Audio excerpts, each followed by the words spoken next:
Christ est le centre de toute chose. Donc, comme on l'expliquait, comme on le disait, avec la Bible, on peut tout dire. Tout. Si tu veux défendre la doctrine des nudistes, tu peux prendre la Bible, tu parles d'Adam et Ève. Si tu veux défendre la doctrine de je sais pas quoi, c'est-à-dire avec la Bible, tu peux tout, absolument tout raconter, tout défendre. C'est pour ça que le seul repère qui est notre repère quand on touche à ces livres, c'est Jésus-Christ. La parole dit que les Écritures rendent témoignage de lui. C'est-à-dire que quand je lis aux Écritures, de Genèse à Apocalypse, l'Écriture a un seul objectif, me révéler la personne de Christ. À chaque fois que Christ m'est révélé, à chaque fois je me découvre moi-même. Puisque tel il est, tel je suis dans ce monde. Et l'épouse est le vis-à-vis de Christ. Ça veut dire que connaître Christ, c'est me connaître. Connaître Christ, c'est connaître Dieu. Connaître Christ, c'est connaître l'homme. Parce qu'il est l'image du Dieu invisible. Donc en fait, connaître Christ, c'est connaître tout. Il est tout en tous. Donc il n'y a pas d'autre connaissance, il n'y a pas d'autre enseignement, il n'y a pas d'autre doctrine, il n'y a pas d'autre prêche. Tout est centré sur lui. Il est l'objectif, il est le but de toute vie. Et je suis vraiment en train de découvrir. Un jour, le Seigneur me disait cette phrase, il me disait, ne cherche pas, là où je serai honoré, tu seras honoré. Là où je serai méprisé, tu seras méprisé. Ne cherche pas à être honoré là où je ne le suis pas. Et il me dira, ton destin est désormais lié au mien. Et cette parole, je la découvre encore davantage aujourd'hui. Je le découvre davantage aujourd'hui. C'est que lorsque j'ai décidé de donner ma vie à Christ et de devenir disciple de Jésus-Christ, il faut savoir que celui qui s'attache au Seigneur, en Corinthiens 6, 17, celui qui s'attache au Seigneur fait avec lui un seul esprit. Ça veut dire que nos vies ont été liées. Nos vies ont été unies en une seule vie. Voilà pourquoi Paul dira des choses fortes quand il dira « Votre vie est cachée en Christ. Et Christ est caché en Dieu. » Ou Paul dira encore « Pour moi, vivre, c'est Christ. » Il dira encore « Christ est ma vie. » Donc, c'est-à-dire, dès l'instant où j'ai accepté ce Jésus et plus particulièrement l'œuvre qu'il a accomplie à la croix, son ensevelissement et sa résurrection, sa vie est devenue mienne. Donc, le découvrir, c'est me découvrir. Et aussi longtemps que je ne connais pas Christ, je ne me connais pas. Et je ne connais pas Dieu. Christ est la révélation de Dieu aux hommes. Il est la révélation de Dieu à la terre. Mais il est aussi la révélation de l'homme au ciel. Puisque jusqu'à Christ, les anges et toute la création n'avaient jamais vu un homme normal. Je répète, un homme normal. Puisque l'homme à la base a été fait à l'image de Dieu. Adam. Quand Adam va chuter, tous les hommes vont vivre, marcher, chuter au moins une fois, vivre d'une manière qui n'était pas toujours à la gloire de Dieu. Et même quand certains ont vécu à la gloire de Dieu, à certains moments ont obéi, on trouvera toujours une faille. On a trouvé une faille dans la vie d'Abraham. On a trouvé des failles dans la vie de Moïse. On a trouvé des failles dans la vie d'Isaac. On a trouvé des failles dans la vie de Jacob. On a trouvé des failles dans la vie de Gédéon. On a trouvé des failles dans ces divers hommes. Pourquoi? Parce qu'ils étaient pécheurs de par nature. Ça veut dire que jusqu'à Jésus, la création n'avait jamais vu un homme dans toute sa perfection. Christ est la révélation de l'homme à l'humanité et au ciel. Et il est la révélation de Dieu à l'humanité et au ciel. C'est-à-dire que pour la première fois de l'histoire de l'humanité, Dieu est vu comme à l'œil nu. L'homme est révélé clairement. C'est-à-dire que la seule manière aujourd'hui de connaître Dieu, de savoir à quoi Dieu ressemble, de connaître l'homme, de savoir à quoi l'homme véritable ressemble, donc de se connaître soi-même, c'est de connaître Christ. Alors imaginez-vous, comment serait-il possible de faire 2 heures, 3 heures, 4 heures, 5 heures de palabres et d'enseignements pas centrés sur Jésus? Ça n'a absolument aucun sens. J'aime à le répéter, il n'y a pas un chapitre de Paul où Paul ne cite pas Christ. Il n'y en a pas. Donc ça veut dire que, sachant que les lettres étaient des réponses à des problèmes que les églises rencontraient. Paul va solutionner tous ces problèmes-là par une révélation de Christ et des conseils pratiques qui étaient liés à la compréhension de l'identité en Christ. Quand il va conseiller les couples, hommes aimez vos femmes, femmes soyez soumises, amen, on s'arrête là. Mais Paul dit comme Christ a aimé l'Église, comme vous êtes soumis au Seigneur. Ça veut dire que même lorsque Paul touchera au mariage, il ne fera que présenter le mariage comme le reflet du véritable mariage qui est entre Christ et l'Église. Tout ce que Paul va enseigner était centré sur Christ. Et il dira d'ailleurs dans Corinthiens 2, je pense à partir du verset 1er, il dira, je ne veux rien savoir d'autre parmi vous. Je ne veux rien savoir d'autre parmi vous, je ne veux rien connaître d'autre parmi vous que Christ et Christ crucifié. C'est là le point. Et donc, c'est très important de comprendre ça. Pourquoi? Parce que la quête est l'objectif d'une vie. Tu sais, je donne un exemple concret.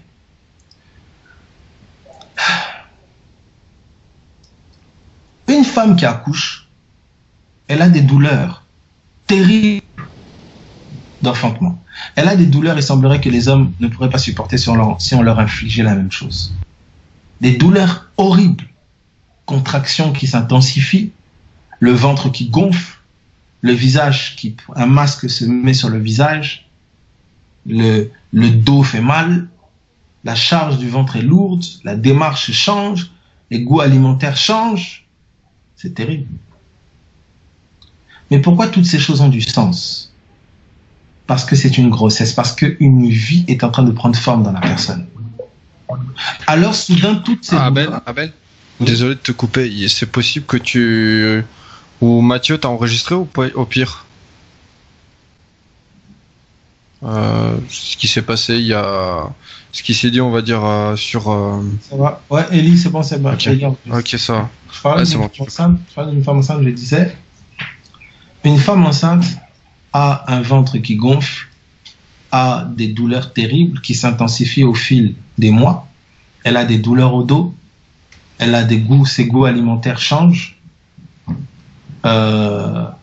son visage prend un masque, se met sur son visage, elle change de démarche, elle prend du poids. C'est toute une transformation douloureuse, pas facile.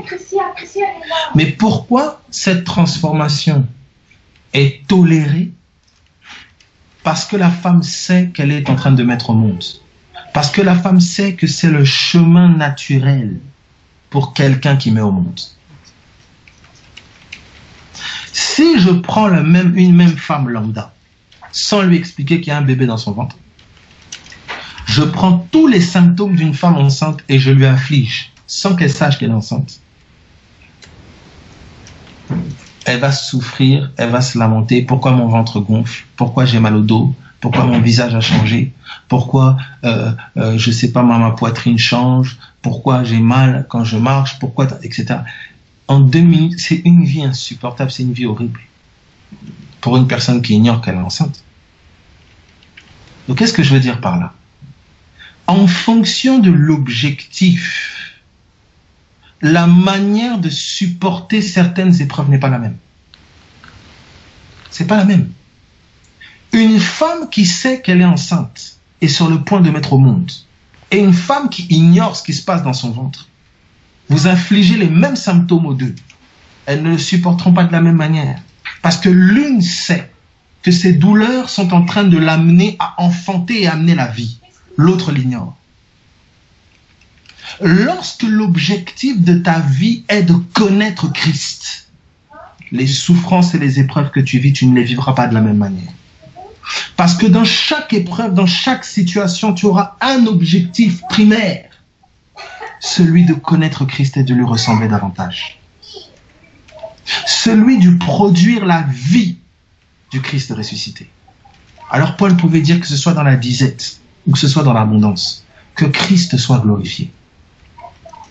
J'entends souvent le discours, des prédicateurs ou d'églises ou quoi que ce soit, qui ont fait du confort l'objectif de l'évangile. Ça veut dire que Dieu m'a donné un travail, Dieu m'a donné de l'argent, Dieu m'a donné une femme, Dieu m'a donné un mari, Dieu m'a donné une bonne situation. Et ils commencent à mesurer leur communion avec Dieu sur la base de leur bénédiction matérielle. La bénédiction matérielle n'est pas une garantie de la communion avec le Saint-Esprit. Une seule garantie est garantie de communion avec le Saint-Esprit. C'est la révélation de Jésus-Christ. Ma communion avec le Saint-Esprit ne se mesure pas à mes poches renflouées. Elle se mesure à combien je connais Christ. Combien Christ est formé en moi. Combien Christ grandit en moi. Alors que ce soit pour le pauvre, que ce soit pour le riche, que ce soit pour celui qui est à l'aise et confortable, pour celui qui ne l'est pas. Le dénominateur commun, c'est la révélation de Jésus-Christ. J'ai démontré plusieurs fois combien c'est pas parce que Dieu t'exauce qu'il est d'accord avec toi ou qu'il approuve ce que tu fais. J'ai donné l'exemple de la barque. Les disciples étaient dans la barque, il y avait une tempête, Jésus dormait, les disciples étaient agités, ils supplient Jésus d'intervenir, Jésus intervient, il fait taire la tempête. Pourtant, il se tourne vers eux, il dit, où est votre foi? Ça veut dire que l'objectif du Seigneur, c'était qu'eux-mêmes agissent envers cette tempête, comme lui aurait agi. Il a calmé la tempête, il a exaucé leurs cris de détresse, mais il a révélé leur incrédulité. Ça veut dire que ce n'est pas parce que Dieu t'exauce dans les temps de détresse que cela veut dire qu'il agresse ce que tu fais ou la position dans laquelle tu es. Pourquoi? Dieu n'honore qu'une seule chose, c'est la foi en son Fils. Et beaucoup mesurent leur relation avec Dieu. Oui, Dieu a fait tellement de choses dans ma vie, Dieu a fait ça, Dieu m'a ouvert les portes là, Dieu m'a ouvert les portes là. Qu'en est-il de ta foi?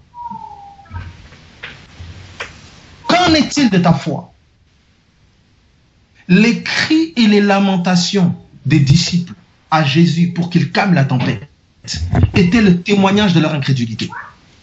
Jésus se tourne vers eux et dit, où est votre foi? Quand Pierre marche sur l'eau et qu'il est en train de s'enfoncer, il crie au secours. Le Seigneur lui tend la main et le sort de l'eau. Il l'a sauvé, oui. Pourtant, il lui dit, pourquoi as-tu douté? Autrement dit, il y a beaucoup de mains tendues que Dieu a tendues par incrédulité de son peuple. Et non pour honorer la foi de son peuple. Et beaucoup sont dans cette situation-là, et en particulier dans l'Église d'Occident. Beaucoup sont dans cette situation-là. Ils se sont installés dans un confort. Quand leur confort matériel est bouleversé, quand ils sont au chômage, quand ils tremblent un petit peu, quand la barque de leur sécurité tremble, toute leur communion avec le Saint-Esprit est remise en cause. Pourquoi Dieu me laisse comme ça, sans argent? Pourquoi Dieu me ceci? Pourquoi Dieu me cela? Exactement comme Israël dans le désert. Alors que pendant tout ce temps dans le désert, Israël a perdu de vue une chose. C'est qu'il y avait avec eux la chose la plus précieuse et la plus importante, la présence de Dieu, le rocher. Si Israël avait pu comprendre que l'objectif n'était pas la destination, mais celui qui marchait avec eux. Je répète, si Israël avait pu comprendre que l'objectif n'était pas la destination, c'est-à-dire Canaan, mais que l'objectif était de découvrir celui qui marchait avec eux, alors Israël aurait une toute autre attitude. Et c'est ce que Christ a voulu nous faire comprendre. Voilà comment il dira dans Jean 17,3, il dira, le connaître, c'est la vie éternelle. La vie éternelle découle d'une relation avec lui. Ce n'est pas un objectif à atteindre, c'est un style de vie. De communion avec Dieu, d'histoire avec Dieu. Je ne peux pas connaître Dieu en un jour, comme je ne peux pas connaître un homme ou une femme en un jour. Je grandis dans sa connaissance, au fur et à mesure de mon histoire avec lui, de mes expériences, de mes doutes, de mes peurs, des endroits où il m'a sorti, des endroits où il m'a fait tirer des leçons. Et au fur et à mesure, je grandis et je découvre une chose. Il a un seul objectif, c'est se faire connaître à moi. Parce que le connaître, c'est la vie éternelle. Alors ces aînés dans la foi qui ont marché, qu'on a jetés dans des prisons, et qui ont loué Dieu malgré l'emprisonnement, glorifié Dieu. On vient ouvrir la porte de la prison, ils ne sortent pas de la prison. D'autres qu'on a jetés au feu, écoutez la déclaration de Shadrach, Meshach et Abednego. Et même si Dieu ne nous sauvait pas, Shadrach, Meshach et Abednego, ces trois individus qu'on a jetés au milieu du feu, on les a menacés de s'incliner, on les a forcés de s'incliner devant une statuette devant la statuette, devant l'idole. Ah oui, je vois. Oui, je vois. Non, en fait, c'est juste que tu as enchaîné les 3 prénoms et du coup, je pensais que c'était qu'un seul prénom, en fait. Ok. Ces 3 personnes ont été jetées au milieu du feu. Et avant d'être jetées au milieu du feu, il faut une déclaration absolument magnifique. Et je pense qu'on peut la prendre. Si quelqu'un a le texte, il peut le prendre. C'est Daniel.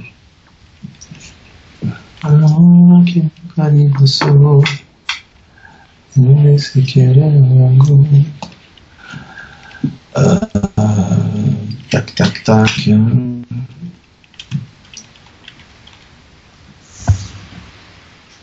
Si quelqu'un a le...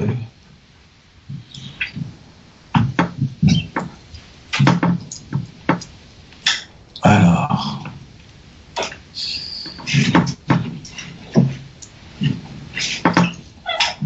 Shadrach, Meshach, Abednego.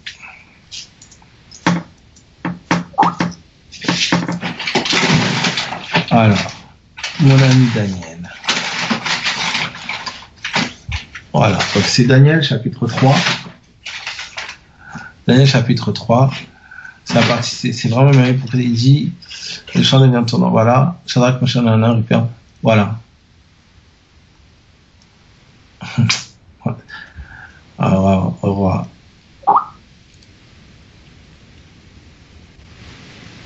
Ok, donc on peut le prendre, c'est à partir du verset. Tac, tac, tac. Ok, on peut le prendre à partir du verset.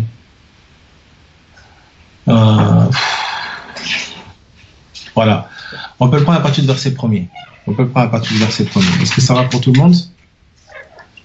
Daniel chapitre 3 à partir du verset 1er. Est-ce que ça va? Ouais. Ok. Donc mes amis, notez une chose, une parenthèse que je mets ici.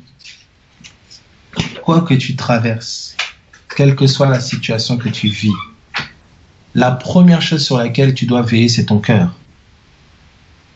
Veille sur ton cœur, garde ton cœur plus que toute autre chose, car c'est de lui que viennent les sources de la vie. La vie que tu t'attends à voir être manifestée ne viendra nulle part ailleurs que du dedans de toi. Garde ton cœur. Or, la bouche est la continuité du cœur. C'est de l'abondance du cœur que la bouche parle. Donc, veille sur ta langue et ta confession. Veille sur tes oreilles. Veille sur ce que ton cœur garde. Veille sur ce que tu entends. Et veille sur ce que tu confesses. Le cœur et la bouche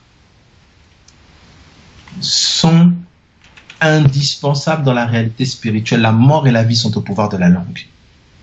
Quelqu'un qui ne sait pas tenir sa bouche, spirituellement là, il est très mal éduqué. Ou elle est très mal éduquée. Une des premières choses fondamentales que le Seigneur va éduquer, que l'Esprit va éduquer, c'est le témoignage de Jésus-Christ dans ton cœur et la parole de Dieu dans ta bouche. Quelle parole? Le témoignage de Jésus. Il va t'apprendre au milieu du feu à confesser sa gloire. Il va t'apprendre en regardant ton conjoint ou ta conjointe ou tes proches ou ton proche ou je ne sais qui à confesser ce que le ciel dit et non ce que tes yeux voient. J'aime une parole dans Actes des Apôtres où le maître dit à Pierre, ce que j'ai déclaré pur, ne le regarde pas comme souillé. Dieu t'apprend à regarder les choses d'après sa déclaration et non d'après les circonstances. C'est une école. C'est une école. Il y a des choses pour lesquelles tu pries qui t'ont déjà été accordées de par le fait que Dieu a déjà déclaré et parlé sur la situation. Mais tu persistes à parler, persistes à agir comme si la chose n'était pas faite parce que tu ne la vois pas de tes yeux. Au lieu de commencer à rendre grâce, au lieu de commencer à le louer parce que sa parole l'a déclaré, tu persistes à regarder la situation comme si Dieu n'avait jamais parlé. Alors regardez ici, Daniel chapitre 3 à partir du verset 1er. Est-ce que ça va jusque-là pour tout le monde? Daniel chapitre 3 à partir du verset 1er. Alors ça dit ceci. Le roi Nebuchadnezzar fit une statue d'or haute de 60 coudées et large de 6 coudées. Il l'adressa dans la vallée de Dura, dans la province de Babylone. Le roi Nebuchadnezzar fit convoquer les satrapes, les intendants et les gouverneurs, les grands juges, les trésoriers, les jurisconsultes, les juges et tous les magistrats des provinces pour qu'ils se rendissent à la dédicace de la statue qu'avait élevée le roi Nebuchadnezzar.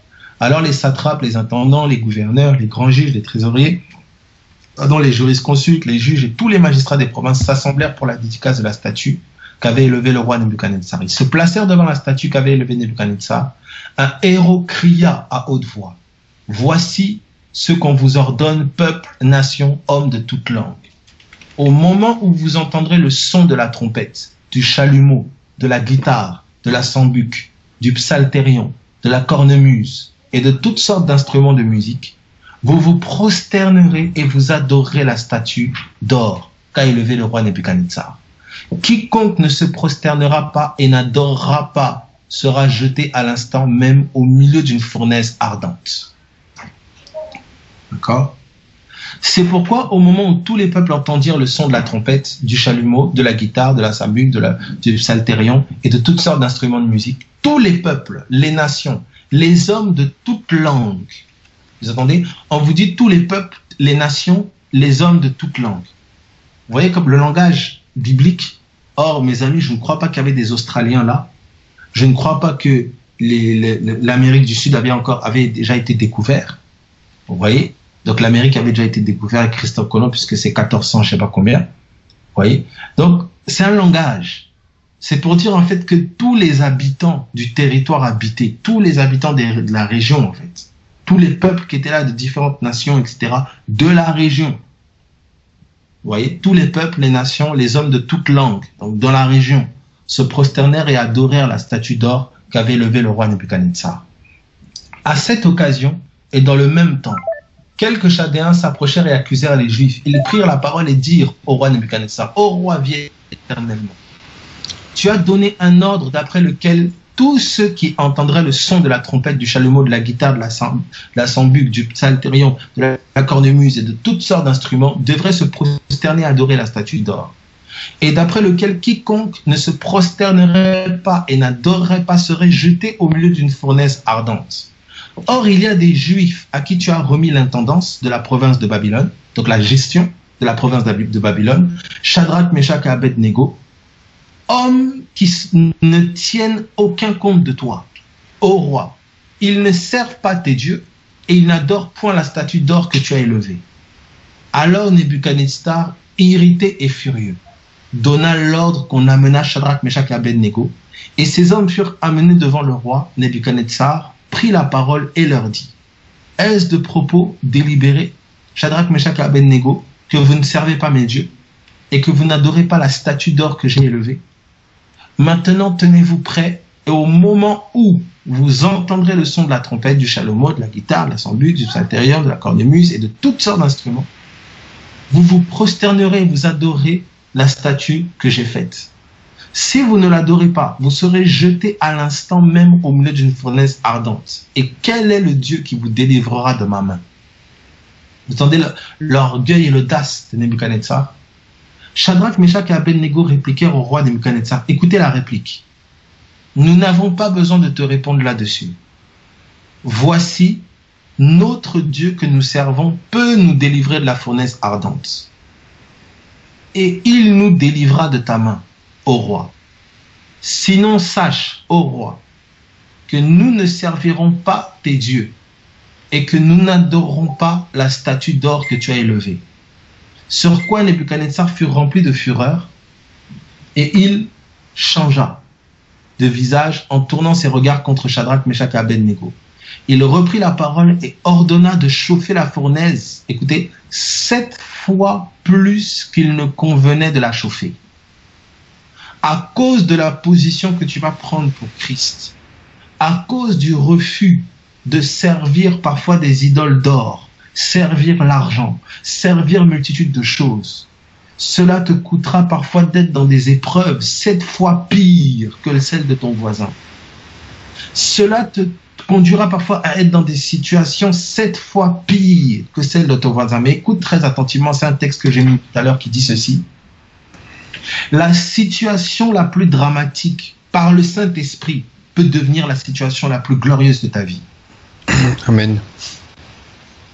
La situation la plus dramatique de ta vie par le Saint-Esprit peut devenir la situation la plus glorieuse. Tu as avec toi l'Esprit qui est le Père de tous les esprits. Tu as avec toi l'Esprit qui est au-dessus de tous les esprits. Tu as avec toi l'Esprit de la création. Tu as avec toi l'Esprit du Dieu vivant. Ne le sous-estime pas. Une situation, regardez le tableau ici. Une fournaise chauffée 7 fois plus. Puis il commanda à quelques-uns des plus vigoureux soldats de son armée de les lier, Shadrach, Meshach et Abednego. On commence par les lier et de les jeter dans la fournaise ardente. Avant de les jeter, on les a d'abord attachés. Ces hommes furent liés avec leurs caleçons, leurs tuniques, leurs manteaux et leurs autres vêtements et jetés au milieu de la fournaise ardente, bien au milieu, comme l'ordre du roi était sévère. Et que la fournaise était, c'est terrible ça, comme l'ordre du roi était sévère et que la fournaise était extraordinairement chauffée. Ça veut dire que la situation de détresse était extraordinaire, c'était hors de l'ordinaire. Mes amis, vous devez avoir la mentalité de personnes qui allaient traverser des situations périlleuses qui ne sont pas ordinaires. Mais que cela ne vous inquiète pas. Parce que votre Dieu n'est pas le Dieu des situations ordinaires. Et c'est ça que beaucoup ne comprennent pas. Non, mais moi, la situation là, c'est trop chaud. Tu commences à en parler à ton voisin, tu en parles à des amis, etc. Mais tu penses que les amis vont dire quoi à part constater ta situation extraordinaire, à part constater que ta situation est grave. Tu n'as pas de diplôme, tu n'as pas de situation, tu n'as pas peut-être, je ne sais pas, d'argent, tu n'as peut-être pas de travail, tu n'as peut-être pas, je ne sais pas moi, tu n'as peut-être pas, la rhétorique qu'il faut, tu n'as peut-être pas. Mais quel constat tu veux que le monde fasse te concernant? Mais le Seigneur est fort, il dit, la fournaise était extraordinairement chauffée. La flamme tua les hommes qui avaient jeté Shadrach, Meshach et Abednego. C'était tellement chaud que les gens qui étaient autour de Shadrach, Meshach et Abednego sont même tués par la flamme. Parfois, tu verras ton voisin vivre la même épreuve que toi, mourir. Et on viendra te rapporter, ah, regarde, l'autre il a vécu la même situation que toi. Il était dans le même foyer, il était dans la même école, il était dans la même famille. Regarde ton frère, regarde ta sœur. On va te remettre, regarde un tel. Il a déjà je sais pas quel âge, mais regarde maintenant, oui. On va te rapporter parfois le récit de personnes qui sont juste à côté de toi qui ont vécu la même chose. Et te dire, mon ami, mais lui est mort. Tu penses que toi, tu vas finir comment? Lui a foncé dans un mur. Tu penses que toi, tu vas finir comment? Écoute-moi attentivement. Dès l'instant où tu as pris la décision de connaître Jésus-Christ et de marcher avec le Saint-Esprit, la situation la plus extraordinaire, c'est une situation ordinaire pour Dieu. L'extraordinaire des hommes est le quotidien de Dieu. C'est comme un petit déjeuner quand il se lève le matin. L'impossible des hommes, c'est la possibilité quotidienne de Dieu. Les doigts dans le nez, les yeux fermés, c'est comme signer un petit papier. Voilà la mentalité de ton Dieu. Voilà la mentalité de celui qui marche avec toi. Ne tremble pas, n'aie pas peur. Aie seulement confiance en celui qui marche avec toi. Car il a un dessein pour toi au sein du corps de Christ. Ne tremble pas dans le feu, ne tremble pas dans l'épreuve, mais cherche une seule chose, c'est être fidèle à la foi pour laquelle tu as pris position. Être fidèle à celui qui est le fidèle par excellence. Il dit, verset 23, « Et ces 3 hommes, Shadrach, Meshach et Abednego, tombèrent liés au milieu de la fournaise ardente. Alors le roi Nebuchadnezzar fut effrayé et se leva précipitamment. Il prit la parole et dit à ses conseillers. » Écoutez, Shadrach, Meshach n'ont pas parlé. C'est lui-même le roi qui a donné l'ordre, qui va lui-même faire le constat. C'est ceux qui ont donné l'ordre qui vont faire eux-mêmes le constat. C'est ceux qui ont critiqué, calomnié, insulté, murmuré à cause de ta position pour Christ qui vont eux-mêmes faire le constat. Quel constat? N'avons-nous pas jeté au milieu du feu 3 hommes liés? Ils répondirent au roi, certainement au roi. Il le reprit et dit, eh bien, je vois 4 hommes sans lien, qui marche au milieu du feu. On ne comprendra pas, mais comment se fait-il qu'il est encore vivant? Comment se fait-il qu'elle est encore là? Comment se fait-il qu'il a traversé? Comment se fait-il qu'il marche au milieu du feu et qu'il ne brûle pas? Et surtout, il y a quelqu'un qui est avec lui. Il y a quelqu'un qui est avec lui. Ici, Nebuchadnezzar constate un quatrième homme. Et il dit que la figure du quatrième ressemble à celle d'un fils des dieux. Il comprend que la personne là, le quatrième qui est en train de marcher avec eux, c'est pas un être humain. C'est pas quelque chose d'humain. Laisse les hommes constater qu'il y a une présence qui est avec toi, qui est surhumaine. Laisse-les constater. Laisse-les t'enterrer. Laisse-les te condamner. Laisse les hommes te mépriser.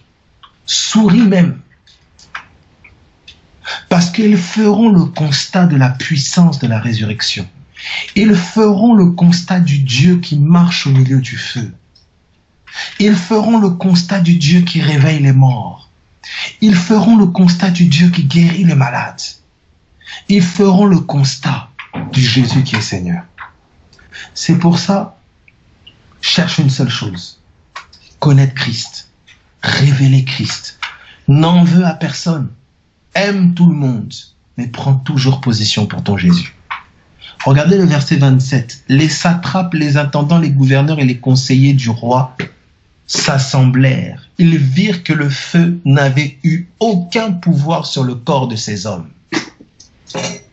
On n'a pas dit que les hommes ne devaient pas aller dans le feu. On a dit qu'ils devaient aller dans le feu, mais qu'ils allaient survivre de manière extraordinaire. Dieu ne dit pas que tu ne vivras pas des épreuves. Tu vivras peut-être des épreuves extraordinaires. Tu vivras peut-être des épreuves qui sont 7 fois pires que celles de ton voisin. Mais voici la promesse. C'est que tu les traverseras toutes. Sans brûlure. Tu les traverseras toutes avec une confiance plus grande dans ton Jésus. Sois un homme qui t'attend à des épreuves extraordinaires. Sois un homme qui t'attend à être mis dans le feu. Mais sois aussi un homme qui t'attend à voir Dieu se glorifier comme jamais il s'est glorifié dans la vie d'un homme. La situation la plus dramatique des hommes jetés dans une fournaise, 7 fois plus chauffée, extraordinairement chauffée. La situation la plus dramatique peut devenir la plus glorieuse de ta vie. Regarde ce qu'il dit. Il dit que leurs caleçons n'étaient point endommagés et que l'odeur du feu ne les avait pas atteints. On sait que quand quelqu'un sort d'une épreuve comme ça, il sort aigri. On l'a accusé. C'est la rancune qui prend place dans son cœur. On l'a méprisé. C'est le désir de prouver aux gens qui prend place dans son cœur. Il n'a pas d'argent. Dès qu'il a de l'argent, il veut montrer à tout le monde. On sait que les épreuves laissent une odeur sur nous. Mais ici, on nous dit que l'odeur du feu ne les avait pas atteints. Ça veut dire que tu vas traverser les épreuves avec aucune séquelle. On va se dire, mais c'est pas possible. Pourquoi il sourit encore? Il vient ou elle vient de sortir d'une situation de précarité. Mais pourquoi, dès qu'elle a de l'argent, elle pense encore à donner à ceux qui n'en ont pas, alors qu'elle n'en a même pas? Mais c'est quoi cette personne-là? Là, tu pourras dire, c'est ton Jésus. Là, tu pourras dire, c'est ton Jésus. Regarde le verset 28, ça dit, Nebuchadnezzar prit la parole et dit, béni soit le Dieu de Shadrach, de Meshach et d'Abednego, lequel a envoyé son ange et délivré ses serviteurs qui ont eu confiance en lui. Écoutez, c'est maintenant Nebuchadnezzar qui prend la parole et qui bénit le Dieu de Shadrach, Meshach et Abednego. Il faut que tu traverses le feu parfois pour que les gens qui t'entourent puissent témoigner du Dieu dans lequel tu as cru. Oh Seigneur, sauve les gens autour de moi, gagne leurs âmes. Ah bon, tu es sûr? Oui, oui, oui, gagne leurs âmes, sauve-les. Alléluia, ok, viens, va dans le feu. Ah non, non, non, c'est chaud, c'est chaud. Mais j'exauce ta prière. J'exauce ta prière. Beaucoup font des prières, non, je veux voir toute ma famille sauvée. Seigneur, sauve toute ma famille. Seigneur, sauve le pays, sauve la nation. Mais Dieu voulait sauver Nebuchadnezzar. Mais Shadrach, Meshach et Abednego ont dû passer où? Dans le feu, pour que Nebuchadnezzar constate le Dieu de Shadrach, Meshach et Abednego. Tes proches doivent constater ton Dieu. Tes proches doivent te voir sortir du trou, sortir des ténèbres et arriver à la lumière. Tes proches doivent parfois faire le constat et te condamner, te mépriser, pour voir combien le Dieu dans lequel tu as cru est fidèle. Ne tremble pas, mais commence à te réjouir au milieu du feu. Commence à le louer au milieu du feu. Parce que par cette écriture, tu connais la fin de l'histoire. Nebuchadnezzar constatera que le Dieu de Shadrach, Meshach et Abednego a envoyé son ange, son messager, pour les sauver. Qui Dieu nous a-t-il envoyé? Jésus-Christ. Il est mon sauveur. Il me sauve du milieu du feu. Alors pourquoi on fait des prières comme ça? Seigneur, sauve ma nation. Seigneur, sauve ma famille. Il dit, tu es sûr? Oh, Seigneur, j'aimerais tellement. Ah bon? Il dit, ok, va dans le feu. Ah non, ça brûle. Oh, mais il faut que tu ailles dans le feu pour qu'il puisse constater que je suis le Dieu qui sauve du feu. Et tu ne veux pas aller dans le feu. Il faut que ta vie soit sacrifiée afin qu'il puisse voir le Dieu de la résurrection au travers de ta vie et qu'il puisse y croire. Tu es devenu mon témoin. Tu es devenu mon témoin. Et le mot témoin porte la notion de martyr. Qu'est-ce qu'un témoin? C'est quelqu'un qui rapporte ce qu'il a vu et entendu. Ta vie est le témoignage de qui je suis. Il doit voir le Dieu qui guérit. Il doit voir le Dieu qui sauve. Il doit voir le Dieu qui délivre. Mais le don gratuit de Dieu, qui sera dans les chaînes, c'est toi. Cette vie éternelle, elle est gratuite. Qui la maladie viendra poursuivre, c'est toi. Qui Satan viendra pour persécuter, c'est toi. Mais ce que la persécution de Satan, pour ceux qui n'ont pas Dieu, produit le désespoir. Mais pour ceux qui ont Dieu, ça produit les louanges. Pourquoi? Parce que ne fallait-il pas que le Christ souffre ces choses pour qu'il entre dans sa gloire? Tu sais que quand la mort est quelque part, la résurrection n'est pas loin. Parce que tu as cru au Dieu de la résurrection. Celui qui n'a pas Christ pleure. Celui qui n'a pas Christ se lamente. Mais toi, tu peux sourire au milieu du feu. Parce qu'il y a un quatrième homme. Il y a celui qui au milieu du feu ne brûle pas. Comme ce buisson ardent qui, consumé par le feu, ne brûlait pas. Moïse était émerveillé de constater qu'un buisson pouvait être dans le feu sans être consumé. C'est ce que Shadrach, Meshach ont vécu. Le Dieu qui fait passer au milieu du feu sans que tu ne sois consumé.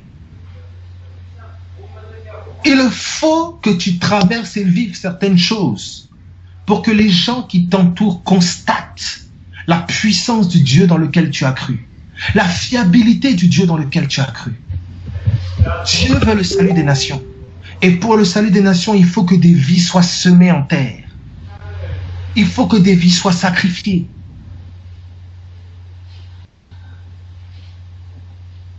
Et c'est là que beaucoup sont contradictoires dans leurs prières. Seigneur, sauve mes enfants, sauve ma famille, sauve mes proches. Oh Seigneur, j'aimerais tellement qu'ils donnent leur vie à Jésus. Ok, très bien. Ça, c'est le fruit. Mais pour qu'un fruit puisse jaillir, il faut qu'une semence soit semée. Acceptes-tu que ta vie soit la semence? Paul dit, je ressens les douleurs de l'enfantement jusqu'à ce que Christ soit formé en vous. Quelle joie de voir un bébé arriver au monde.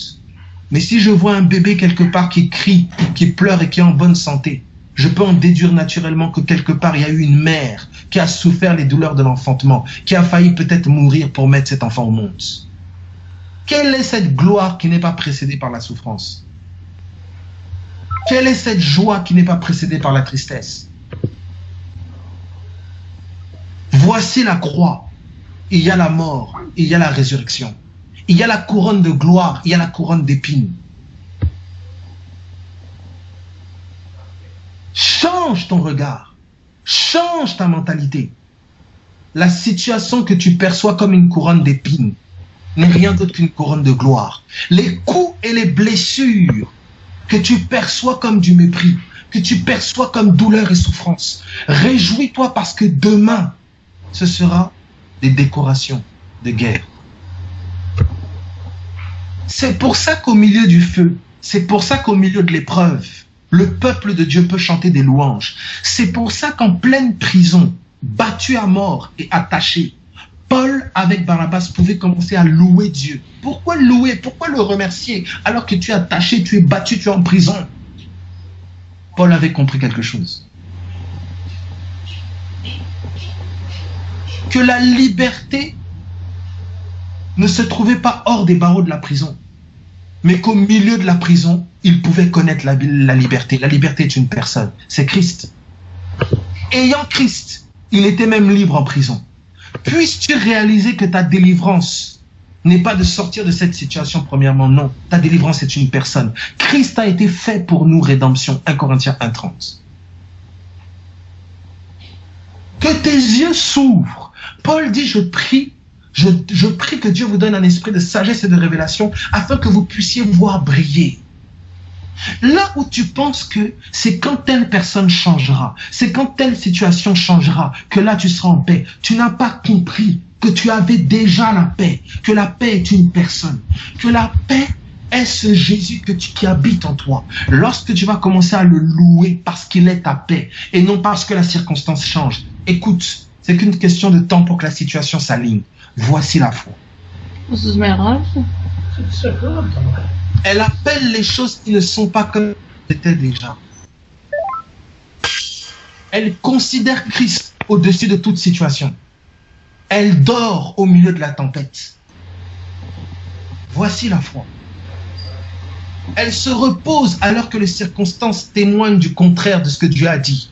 Mais Abraham nous dit, Romains 4:19, espérant contre toute espérance, Abraham crut. C'est-à-dire, il n'y avait plus d'espérance, mais il a espéré. Pourquoi?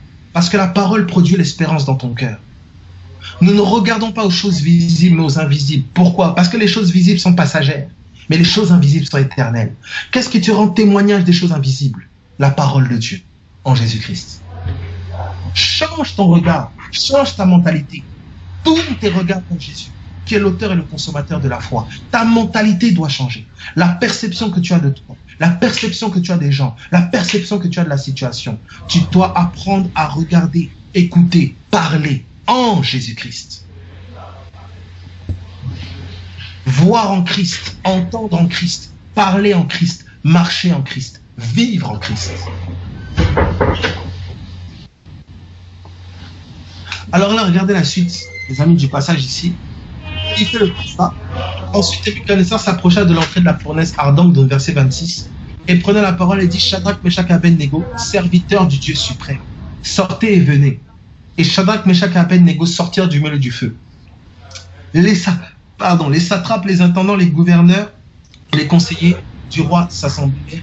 Ils virent que le feu n'avait eu aucun pouvoir sur le corps de ces hommes, que les cheveux de leur tête n'avaient pas été brûlés, que leurs caleçons n'étaient point endommagés et que l'odeur du feu ne les avait pas atteints. Verset 28, Nebuchadnezzar prit la parole et dit, béni soit le Dieu de Shadrach, Meshach et Abednego, lequel a envoyé son ange et délivré ses serviteurs qui ont eu confiance en lui. Shadrach, Meshach a vu, Nebuchadnezzar a constaté que ces trois hommes ont eu confiance en leur Dieu. Est-ce que ton entourage peut constater ta confiance en ton Jésus? Et qui ont violé l'ordre du roi et livré leur corps plutôt que de servir et d'adorer aucun autre Dieu que leur Dieu. C'est Nebuchadnezzar qui rend témoignage.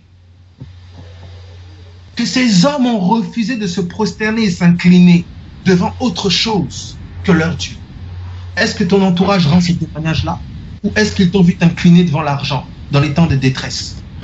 Est-ce qu'ils t'ont vu s'incliner devant je ne sais pas quel homme ou quelle situation parce que cet homme-là avait de l'argent, parce que cet homme-là était un homme important? Commencer à faire des courbettes ou je ne sais pas devant telle institution. Est-ce que ton entourage a constaté ça? Cette confiance en ton Jésus. Confiance qui paraît parfois folle. Parce que là, Shadrach, Meshach et Abednego, cette confiance-là les a amenés au milieu du feu. Mais le Dieu en qui ils ont placé leur confiance les a sauvés du milieu du feu. Est-ce que c'est seulement au milieu du feu que Dieu était avec eux? Pas du tout. Dieu était avec eux bien avant. Mais Dieu n'a été vu qu'au milieu du feu. Dieu est avec toi, mais les gens qui sont autour de toi ne le constateront qu'au milieu de l'épreuve. Au milieu de l'épreuve, il se rend visible à ceux qui t'entourent. Au milieu de l'épreuve, il se révèle à ceux qui t'entourent. Tant que tu ne passes pas au milieu du feu, les gens qui t'entourent, ils te regardent, ils ne voient que 3 personnes, Shadrach, Meshach et Abednego. Mais où est leur Dieu? On se moque même, on te ridiculise. Mais lorsque tu passes au milieu du feu, on constate la présence d'un 4e homme. Laisse-les constater la présence, cesse de pleurer, essuie tes larmes, ne tremble plus au milieu du feu, mais laisse les hommes et les femmes constater la véracité de ton Dieu. Pourquoi? Dans quel but? Afin que eux aussi à leur tour puissent goûter aux bontés de Dieu et honorer ce Jésus. Tu es un témoin. Ta vie est un témoignage. Ta vie est une lettre écrite par Dieu lui-même. Voici maintenant l'ordre que je donne. Tout homme à quelque peuple, nation ou langue qu'il appartienne, qui parlera mal du Dieu de Shadrach, Meshach et Abednego. Waouh! Ce Dieu-là commence à être respecté. Ton Dieu commence à être respecté, il commence à être honoré. Sera mis en pièces et sa maison sera détruite en un tas d'immondices parce qu'il n'y a aucun autre Dieu qui puisse délivrer comme lui. Après cela, le roi fit prospérer Shadrach, Meshach et Abednego dans la province de Babylone. Regardez, la situation la plus dramatique de ta vie peut devenir la plus glorieuse par la présence du Saint-Esprit. Mes amis, ne définissez jamais une situation comme noire, parce que vous serez étonné que derrière, elle est blanche. Ne définissez jamais une fin, parce que vous seriez étonné que c'est que le commencement. Combien ont cru que la mort de Jésus était la fin, alors que la résurrection du Maître était le début d'une nouvelle race et d'une nouvelle humanité. Et je dirais même d'un nouveau monde. Ta fin peut être la fin pour beaucoup, mais le commencement de Dieu. La fin d'une situation, la fin de je ne sais quoi, peut être la fin pour beaucoup, mais le commencement avec Dieu. Parle comme Dieu parle, vois comme Dieu voit. Entends comme Dieu entend. Tu ne peux pas te confier en ta propre sagesse. Ta sagesse est une folie. Mais la parole de Dieu dit que Christ a été fait pour nous, sagesse de Dieu. Fais confiance à Dieu. Comment la société, comment le monde t'a-t-il qualifié? Comment la famille t'a-t-elle qualifié? Comment t'a-t-on qualifié? Je sais pas moi, l'échec ou je sais pas à quelle situation ou comment on t'a qualifié, mais j'aimerais que tu comprennes que tes qualifications maintenant sont en Christ. Il ne s'agit plus de toi, il s'agit maintenant de Christ. Et un seul objectif est devenu l'objectif de ta vie. Révéler la personne de Jésus-Christ. Le faire connaître autour de toi. Révéler sa présence. Révéler tout ce qu'il est. Et pour cela, souvent et parfois, ta mort devra prendre place. La souffrance, le mépris, le rejet, les moqueries. Mais tout ça contribuera avec puissance à révéler celui qui vit en toi. Sur terre, Jésus était couronné d'épines. Au ciel, il était couronné de gloire. Sur terre, il était méprisé, rejeté, vaincu. Dans le ciel, c'était une victoire. Il a dépouillé les autorités et les principautés à la croix. Ce qui souvent paraît une défaite pour toi peut être la plus grande victoire de ta vie. Mais tu l'ignores. Parce que tes yeux sont fermés à la gloire de celui qui vit en toi, Jésus-Christ de Nazareth. Mes amis, je ne parle pas d'église ici. Je ne parle pas de religion, de religiosette ou je ne sais quoi. Non, je parle d'une vie. D'une vie qui est en toi. D'une vie qui t'anime. D'une vie qui a une seule pulsion. C'est de se révéler dans sa plénitude. Parce que cette vie-là est le salut de l'humanité. C'est Jésus-Christ. Donc mes amis, soyez bénis. C'est vraiment... J'entends tellement souvent... Sois béni aussi. J'entends tellement, vous voyez, les gens qui définissent tellement leur vie par rapport à leurs épreuves, leurs situations. Ah, j'aimerais trop que Dieu fasse ça, que Dieu agisse comme ça. Et puis quand Dieu agit là, c'est là qu'il rend témoignage à Dieu qu'il est grand, qu'il est ceci, qu'il est cela.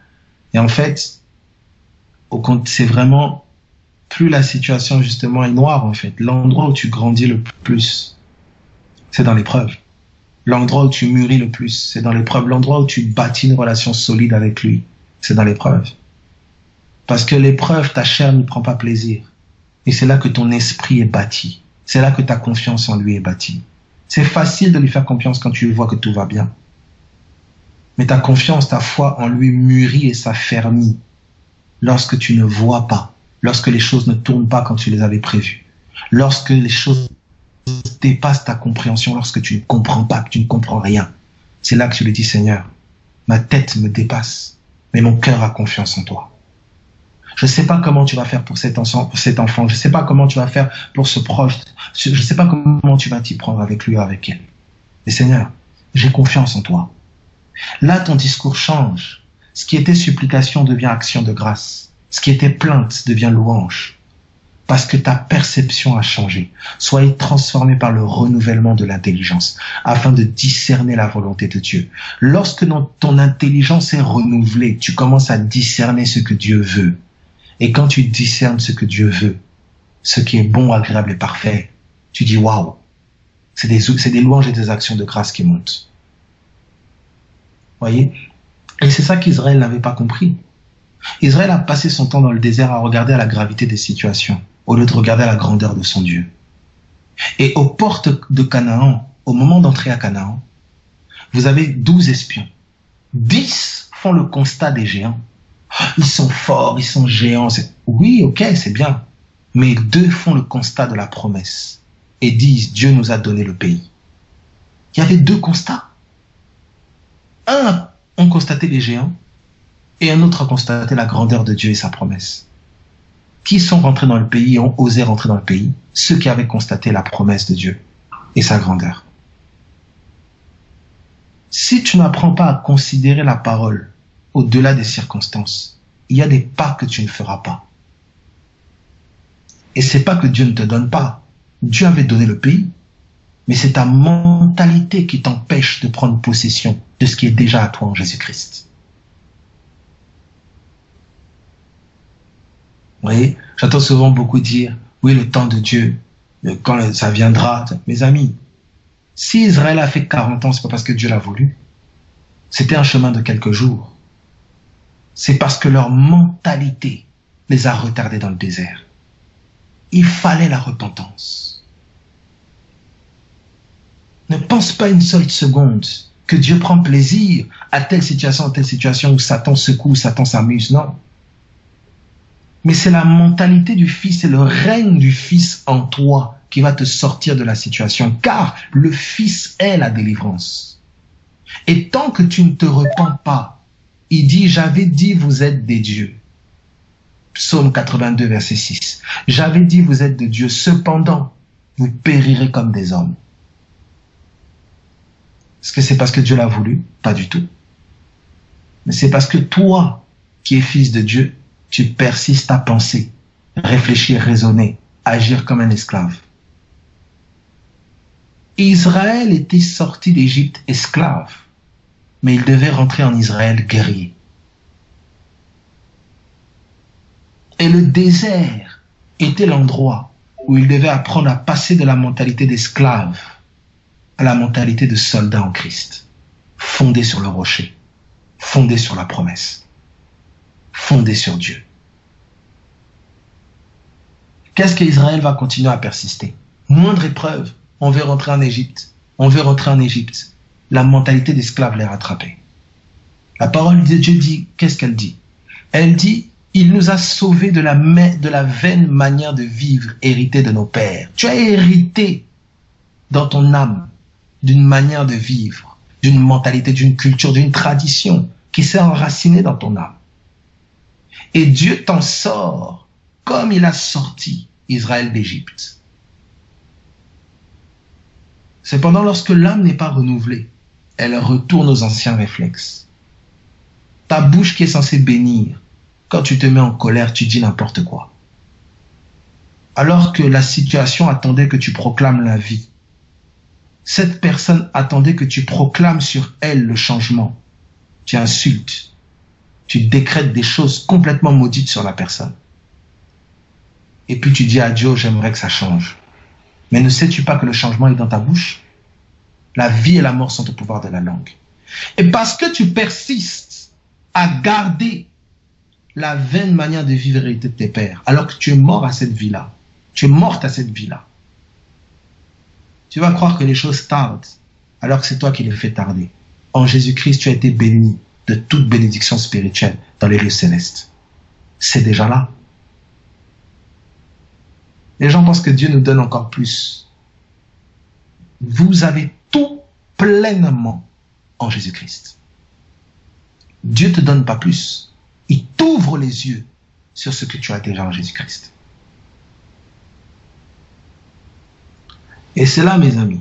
Alors vous avez des personnes qui persistent à vivre selon leur ancienne vie, qui persistent à garder des raisonnements et des mentalités de leur ancienne vie. Parfois c'est de la fierté, parfois c'est des attitudes ou de l'orgueil. Oui, moi je suis comme ça, moi mon cœur il est comme ça, Dieu connaît mon cœur. Dieu connaît ton cœur. Avec des agissements sombres comme ça. Tu penses que Dieu te veut comme ça.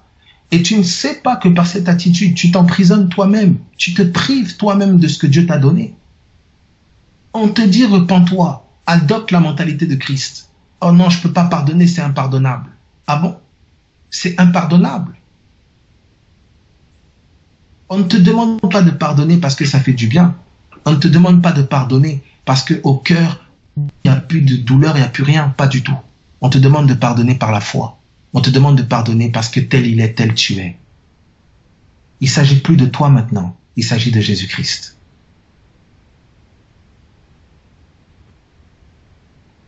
Et beaucoup restent dans leur ancienne vie par des attitudes, des comportements têtus, des idées, des raisonnements. Écoutez, j'aime ce texte-là de 2 Corinthiens. On peut le prendre rapidement. 2 Corinthiens chapitre, je pense que c'est 2 Corinthiens chapitre 10. 2 Corinthiens chapitre 10. Tu sais pas que cette haine te détruit toi-même. Cette colère te détruit toi-même. Les gens pensent que quand le Saint-Esprit te reprend, et tu vois que ce que tu fais là, ou tes agissements, ou ta pensée, n'est pas conforme à celle de Jésus-Christ, ayez en vous les sentiments qui étaient en Jésus-Christ. Si cette pensée n'est pas conforme à la pensée du Christ, à la pensée d'amour, à la pensée de paix, pourquoi tu la conserves?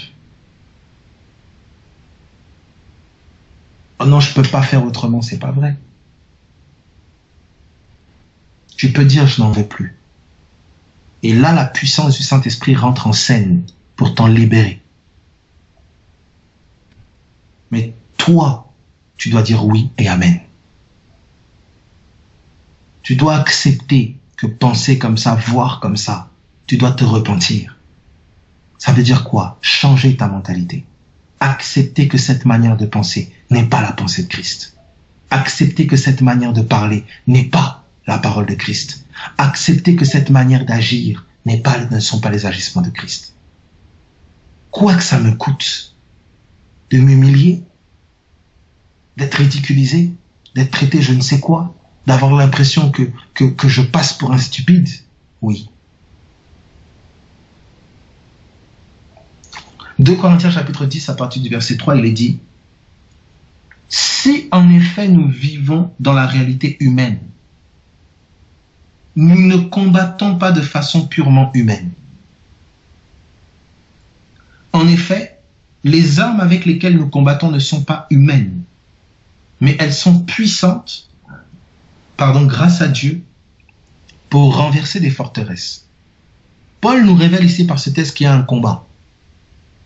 Il y a un combat. Donc on est en guerre. La vie chrétienne n'est pas une vie de bisounours. Nous sommes en guerre. Oh frère, qu'est-ce que ça veut dire? On doit prendre les armes, on doit aller acheter des mitraillettes. Du calme. Je n'ai pas dit ça. Il dit les armes ne sont pas humaines. Ce ne sont pas des armes humaines. Tu sais que tu es en guerre. Mais le combat n'est pas un combat humain. Ce ne sont pas des armes humaines. Donc si on est en guerre, il y a des attaques. Si on est en guerre, il y a une manière d'attaquer. Si on est en guerre, il y a une manière de défendre. Mais tu dois savoir que tu es en guerre. Dès le commencement, dès Genèse, Dieu nous fait savoir, il y a des ténèbres à la surface de l'abîme. Dès Genèse, il crée l'homme, objectif, mon ami, domine, assujettit la terre. Donc il y a une notion de conquête. Il y a une notion de domination. D'ailleurs, c'était l'un des objectifs du mariage. Quand Dieu crée l'homme et la femme, il dit afin qu'ils dominent. C'est pas pour qu'ils se regardent dans les yeux toute la journée. Oh, tu as des beaux yeux, bisous, bisous, chérie, je t'aime. Non, non, non, non, non, non. C'était pas ça. Le mariage a été conçu en temps de guerre. Ça veut dire que c'est un couple coéquipier qui travaille en collaboration à révéler le règne de Christ. Alors, si vous êtes censés être des collaborateurs contre le royaume de l'ennemi et que vous passez votre temps à vous disputer, mais mes amis, allez vous repentir, allez vous mettre à genoux, allez prier, repentez-vous. Mais où allons-nous si deux coéquipiers policiers sont censés aller arrêter des voleurs et eux deux commencent à se disputer dans la voiture et se tirent dessus? Est-ce que vraiment la tête de ces deux policiers fonctionne? Ils sont virés. Moi-même, je vais les virer. Bon, je ne suis pas général, mais je ne sais pas commissaire, mais je ferai au moins une pétition. Vous voyez? Quand vous perdez de vue la mission, vous perdez de vue l'objectif, qui est de révéler Christ. Lorsque vous perdez de vue, vous êtes des soldats. Lorsque vous perdez de vue que nous sommes en guerre, vous commencez à vous comporter comme des touristes. Sur un champ de mine, un champ de guerre, vous vous promenez en Bermuda, petit chapeau, lunettes de soleil. Mes amis, mais au milieu d'un champ de mine, champ de guerre, ça tire à gauche, à droite, et puis vous vous promenez en Bermuda, il fait chaud, je vais m'appliquer de la crème solaire. Est-ce que c'est plus normal? Mais on t'interne, on t'arrête, on t'interne.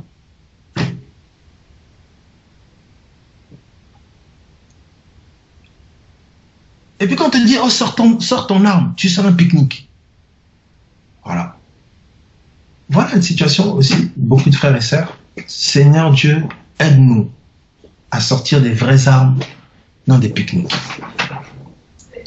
Alors 2 Corinthiens chapitre 10, à partir du verset 3, il est dit, regardez, à partir du verset 4, il dit, en effet, les armes avec lesquelles nous combattons ne sont pas humaines, mais elles sont puissantes. Grâce à Dieu pour renverser des forteresses. Regardez maintenant ce qui est fort ici. Regardez ce qu'il dit. Il dit, nous renversons les raisonnements. Vous entendez? Et tout obstacle qui s'élève avec orgueil contre la connaissance de Dieu. Regardez ici ce qu'il dit. On a des armes pour renverser les forteresses. Donc il a un langage déjà de guerrier, de soldat. Il dit, ces forteresses-là, maintenant regardez, il dit, nous renversons tout raisonnement. Donc Paul nous révèle que ces forteresses sont des raisonnements. Il dit, nous renversons les raisonnements et tout obstacle qui se dresse contre quoi? La connaissance de Dieu. Ça veut dire que notre mission, c'est faire connaître Dieu. Faire connaître le pardon de Dieu. Telle personne a fauté. Telle personne est sous le poids de la culpabilité. Je ne pardonne pas parce que ça me fait plaisir ou parce que j'aime bien sa tête. Je pardonne parce que par mon pardon, je révèle le pardon de la croix. Alors que nous étions ennemis de Dieu. Il nous a pardonné. Cette personne se dit, mais comment elle a pu me pardonner? Dieu est pardon. Dieu est révélé. Là, tu as mis un coup dans le camp de l'ennemi. Oh non, moi jamais de la vie. C'est trop. C'est trop. Tu vas continuer comme ça comment? Avec là, c'est trop. Tu vas continuer comme ça jusqu'où? Vous voyez? Donc en fait, nous sommes en guerre. L'objectif, nous, c'est faire connaître Dieu. Et tous les obstacles, les forteresses, elles sont là pour nous empêcher de donner accès à la connaissance de Dieu aux hommes. Et on nous dit ces obstacles-là sont des raisonnements, des systèmes de pensée. On est parti, on a commencé à envoyer des flèches. Oh, j'envoie des flèches dans les forteresses. Je tire en esprit. Papa, papa, papa. Mes amis. Ah, Seigneur, aide-nous. Vous voyez des gens commencer à tirer en mitraillette spirituelle. Papa, papa, je tire. Mon ami. Tu sais pas. Oh, mon ami Seb, gloire à Dieu, tu n'as pas connu ces choses, mon ami. Tu n'as pas connu ces choses. On a vu des choses, frère, on a vu des choses vraiment dans les églises. Oh, des gens commencent à se mettre en position. Armez-vous de vos mitraillettes. Frère, les gens commencent à se mettre en position, commencent à tirer. Ta, ta, ta. Nous renversons les forteresses. Ta, ta, ta, ta, ta, nous tirons. Oh. Et puis quand tu lis le texte, tu vois que les forteresses, mais c'est des raisonnements. Donc vous pensez être en train de renverser des forteresses alors que les vraies forteresses sont dans vos mentalités. Bien assises, bien ancrées. Et les vraies mitraillettes où il faut tirer maintenant dans les vraies forteresses, par la parole prophétique, par les pensées de Dieu, par la démonstration de la puissance de Dieu. Ah mais oui, là les gens veulent garder leur forteresse. Mais je bénis Dieu qu'il y a des troupes, comme les troupes qui ont encerclé Jéricho, qui ont tourné autour de Jéricho avec des chants de louanges. Et au son de la trompette, je crois aux voix prophétiques, les murailles sont tombées. Mes amis, vous allez voir de plus en plus de fils de Dieu qui vont révéler, avec la parole révélée, le témoignage de Jésus-Christ, qui vont révéler Christ dans une telle profondeur. Vous allez voir les murs, les raisonnements tomber comme du papier. Devant la puissance de la révélation, devant la puissance de Dieu. Quelqu'un qui disait non, moi la guérison, je pense que, boum, il est guéri et il devient stupide. Parce que son raisonnement tombe comme un château de cartes. Quelqu'un qui disait non, mais Dieu n'utilise pas les femmes, etc. C'est une femme qui va te ramener des paroles prophétiques puissantes, qui va t'imposer les mains, tu es délivré. Dieu n'aime pas les femmes, il n'utilise pas les femmes, mes amis. C'est une femme qui va t'enseigner la parole et t'assoit aussi dans les Écritures. Ouais, les forteresses. Des forteresses terribles. Et vous voyez qu'est-ce qui se passe? Tous ceux qui ont les mêmes raisonnements et les mêmes forteresses de mentalité, qu'est-ce qui se passe? Ils forment des groupes. Attention mes amis au groupe. Tu dois être attaché premièrement à un groupe. C'est le groupe de Christ. Aucune assemblée, aucun groupe n'a le monopole de la vérité. La vérité n'est pas une doctrine, la vérité est une personne. Et chacun nous grandissons dans la connaissance de cette personne. Donc chacun nous grandissons dans la connaissance de la vérité. Personne ne peut dire j'ai la vérité. Ou pas, pardon, tu peux dire j'ai la vérité parce que tu as Christ. Mais personne ne peut dire je connais complètement la vérité. C'est faux. Parce que tu voudrais dire que tu connais complètement Christ. Écoute, si tu connaissais complètement Christ, qu'est-ce que tu fais sur la terre? Va mourir, envole-toi. Va au ciel. Tu es encore là, tu as besoin de grandir dans la connaissance de Christ. Et grandir dans la connaissance de Christ, c'est grandir dans la connaissance du chemin, c'est grandir dans la connaissance de la vérité, c'est grandir dans la connaissance de la vie. Donc personne ne peut lever la main et dire je connais toute la vérité. C'est pas vrai. Aucun groupe ne peut prétendre connaître toute la vérité. La vérité est une personne, c'est pas des dires, c'est pas une doctrine. Tu pourrais connaître la Bible du début à la fin. Paul connaissait toutes les Écritures par cœur. Mais Christ était voilé à ses yeux. C'est terrible.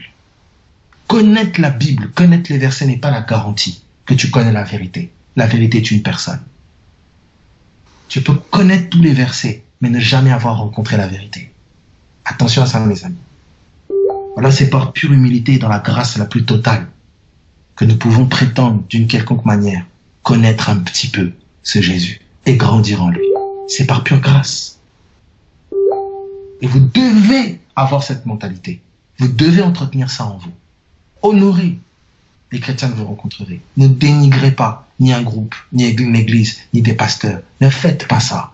Apprenez à prendre ce qui est essentiel. Apprenez à dénoncer ce qui doit être dénoncé. Apprenez à renverser ce qui doit être renversé. Comment? Par le témoignage de Jésus-Christ. Lorsque Christ est présenté comme il faut, tout ce qui n'est pas Christ est exposé et tombe. Commence pas à faire le relevé de tous les défauts des gens, de tous les problèmes des églises, de tous les problèmes des pasteurs. Tu n'as pas ce temps-là. Prêche Jésus-Christ. Dans sa perfection, dans sa plénitude, dans sa pensée, dans son sentiment. Alors tout ce qui n'est pas Christ sera mis à la lumière et exposé de manière claire. Vous vous souvenez que lorsque notre ami Simon le magicien étonnait les gens avec sa magie, quand Philippe est venu avec l'authentique puissance, Simon le magicien a perdu son succès. Philippe n'avait pas le temps de commencer à regarder la vie de Simon pour dire non, c'est pas de la vraie puissance, regardez, c'est n'importe quoi. Écoute, si tu juges que ça c'est des faux miracles, fais-en toi des vrais. Fatiguer des gens qui passent leur temps à parler, oh non, ça c'est des faux miracles. Écoute, si tu juges c'est des faux miracles, fais-en des vrais. Fais-en des vrais. Nous sommes fatigués de voir des gens qui font seulement que le constat du mal et qui n'apportent pas de solution. Christ n'était pas un homme de constat, c'était un homme de solution. C'était un homme qui sauve. Soit une femme, soit un homme qui sauve. Comme ton maître. Oh, il manque d'amour. Ça manque d'amour, amène l'amour. Oh non, là, je sens qu'il n'y a pas la joie. Il n'y a pas la joie, amène la joie. Oh non, l'atmosphère, je sens que l'atmosphère est saturée. Va, change l'atmosphère. Pourquoi Jésus pouvait être dans des bars avec des gens de mauvaise vie ou je ne sais pas où? Pourquoi il ne se questionnait pas sur l'atmosphère? Parce qu'il était l'atmosphère. Change l'atmosphère. Oh, on attend le réveil. Ben, soit le réveil, réveille les gens. Mes amis, pensez Christ, marchez Christ, voyez Christ, sentez Christ. Oh, je sens qu'entre nous, il n'y a pas assez de communication. Ben, commence à parler, commence à communiquer. Oh non, elle a trop de rancune dans son cœur, il a trop de rancune. Eh bien, s'il a trop de rancune, amène le pardon. Montre le pardon, révèle le pardon.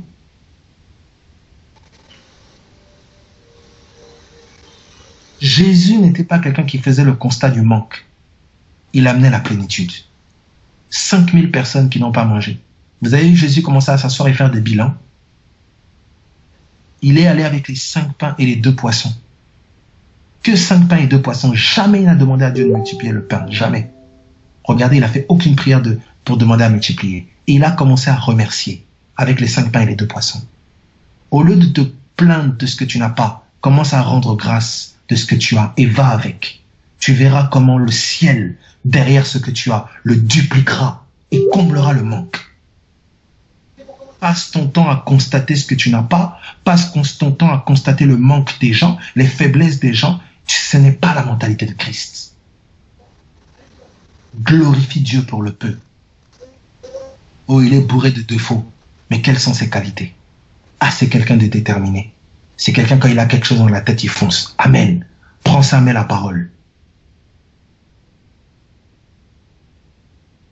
C'est pour ça que je disais dernièrement dans un truc que je publiais, l'amour ne rend pas aveugle, mais il nous ouvre les yeux sur la réalité de Dieu. L'amour va commencer à te donner en fait de voir avec espérance, de voir avec amour, de voir avec paix. L'amour nous donne d'espérer là où il n'y a plus d'espérance. Parfois, certains ont constaté que telle personne est comme ci, comme ça, mais l'amour te donne de voir les qualités de la personne, même si elles sont minimes. Et là, je dirais encore plus, c'est même pas la qualité, les qualités de la personne qu'on cherche, c'est Christ. Si je peux voir seulement une mesure de Christ dans cette personne, alors mon espérance est dans la joie. Parce que de cette mesure infime peut sortir la plus grande gloire pour sa vie. Apprends à regarder selon Christ. Apprends à voir selon Christ. Ce que j'ai déclaré pur, ne le regarde pas comme souillé. Dieu n'a pas choisi les choses fortes de ce monde. Non. Il a pris les faibles. Il a pris les folles. Il a pris celles qu'on méprise. Afin de démontrer sa force à travers les faibles. Sa puissance. Démontrer sa sagesse à travers les fous. Pour confondre les sages, les forts, les puissants de ce monde. Apprends à voir Christ dans le plus faible. Apprends à voir Christ en toi-même. Cesse de te regarder comme le monde te regarde ou comme toi-même tu te regardes.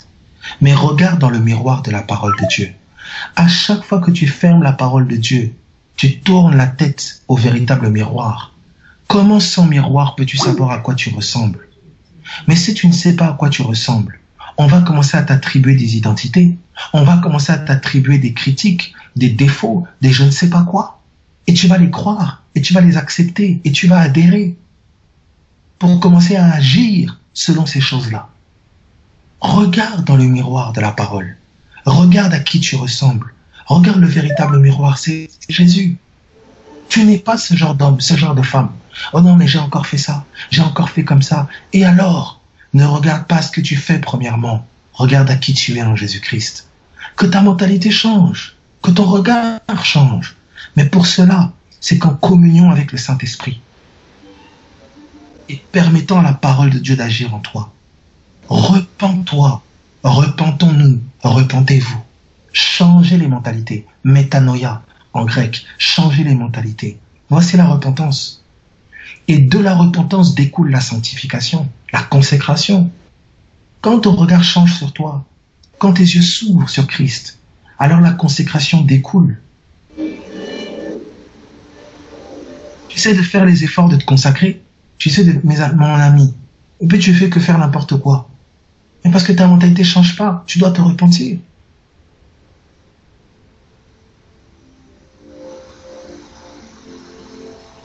Mes amis, vraiment, que Dieu vous bénisse richement, que Dieu vous bénisse profondément, en espérant que ça a pu éclairer quelqu'un, aider quelqu'un. Soyez bénis. Ayez ces textes-là, comme 2 Corinthiens 10, verset 3, tout ça, le texte qu'on avait avec Daniel, etc. Soyez fortifiés, encouragés dans quoi que vous traversiez. Faites confiance au Saint-Esprit. Faites confiance, faites profondément confiance au Saint-Esprit. Faites profondément confiance au Saint-Esprit.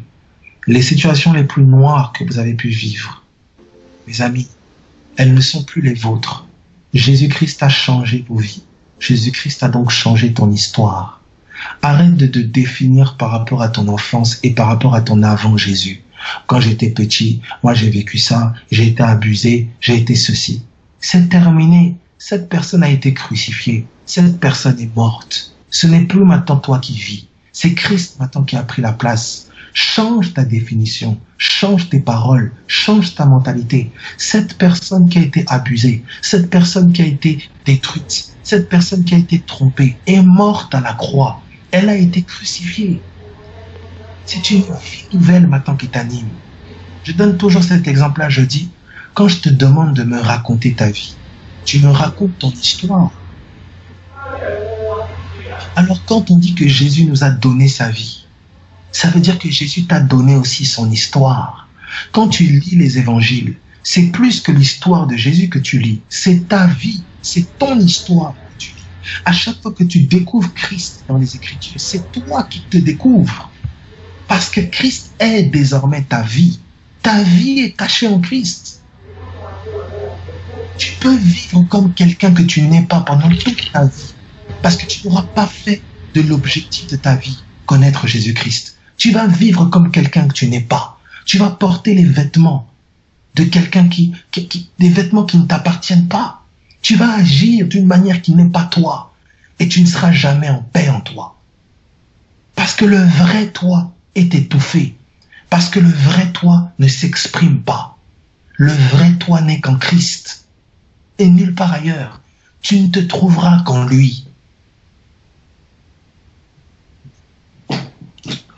Mes amis, vraiment, vous connaissez mes pulsions de crier là, mais il y a tellement de monde à la maison, il y a beaucoup de bébés, donc je ne veux pas les réveiller, mes amis, mais ça crie au-dedans de moi comme vous ne pouvez pas imaginer. Donc vraiment, soyez bénis parce que je risque de commencer à crier trop fort ici. Bon courage. N'hésitez pas. Bon courage, soyez bénis. Et voilà, si quelqu'un a une pensée, un témoignage, quelque chose quelque chose dans son cœur à partager ou quoi que ce soit, je veux juste que tu saches ça. Je veux juste que tu sois au courant de ça. Ton identité est en Christ. À chaque fois que tu marcheras hors de lui, tu seras sur un chemin qui n'est pas, le chemin de ta vie. Et quand tu vas marcher sur cet autre chemin, Satan va t'accuser. Ah, mais regarde, toi, t'es en Jésus, toi, t'as Christ, toi, t'es encore ceci. Et la culpabilité, le poids de la condamnation te feront prendre des décisions que tu vas regretter toute ta vie. Si ton cœur te condamne, Dieu est plus grand que ton cœur, j'en dis. Mes amis, Jésus est le plus grand cadeau que Dieu ait fait à l'humanité. Mais la parole dit que malheur à celui qui méprise la grâce.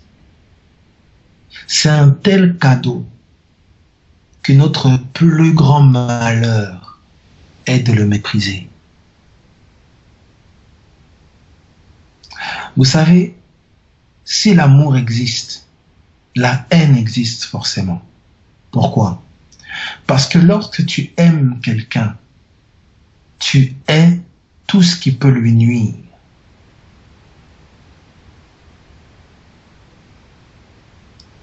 Lorsque tu aimes quelqu'un, tu hais tout ce qui peut lui nuire.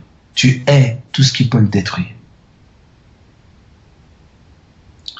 Est-ce que vous savez quel est l'amour que le Père a manifesté en Jésus-Christ? Est-ce que vous savez que Christ, le Fils de Dieu, est l'amour et le fruit de toute l'attention du Père?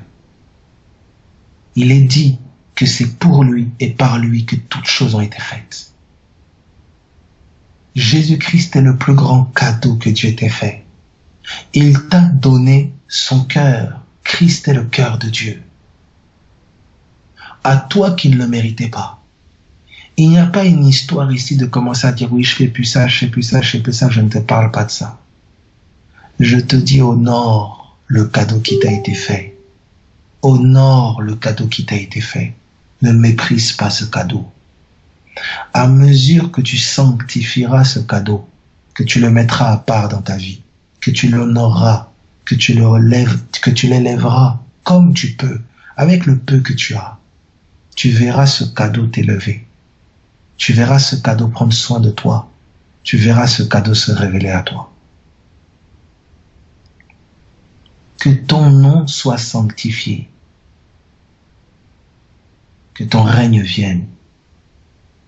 Le règne vient et découle du fait que le nom ait été mis à part dans ta vie. Sanctifie la présence de Dieu. Sanctifie le nom de Dieu dans ta vie. Élève-le au-dessus de tous les noms.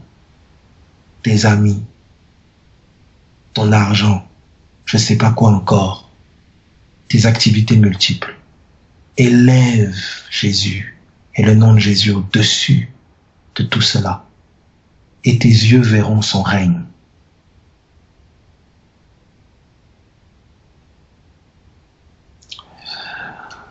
Ah, Seigneur Dieu, tellement de paroles, mes amis, je vais éteindre le robinet, parce que sinon